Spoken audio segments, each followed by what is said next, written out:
These episodes were pretty ding dang gosh darn good, were they not?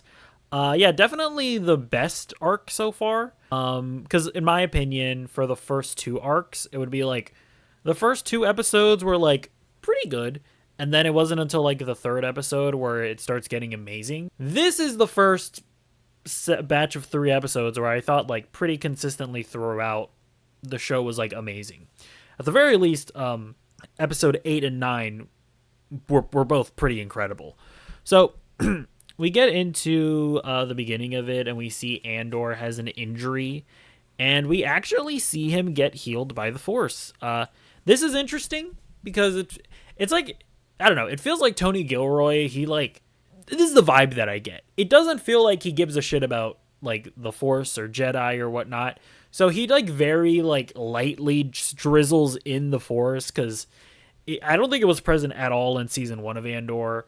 In season 2 now we have this like weird Force healer person, but it doesn't seem like she's a Jedi or anything. It seems like she's just Force sensitive. And then yeah, in Rogue One we have like that blind guy who I think is using the Force. I don't remember if that was actually confirmed or not. But yeah, it was a neat scene. I think it shows sort of the jadedness of Andor versus the more like optimism of Bix, where this later on in the episode where it feels like Andor is about ready to like drop it all and move on, whereas I think Bix's trauma makes her like need to beat the Empire, and so she's like willing to give the Force healer a chance. So I thought that all of that was really cool. Actually seeing Cyril and the fuck is her name again? I don't remember. Mira, I think. The fact that they actually have conflict here is pretty interesting. Like seeing Cyril slowly be radicalized against the Empire, I think was actually pretty satisfying. And seeing Mira, I'm pretty sure her name is Mira. Could be wrong.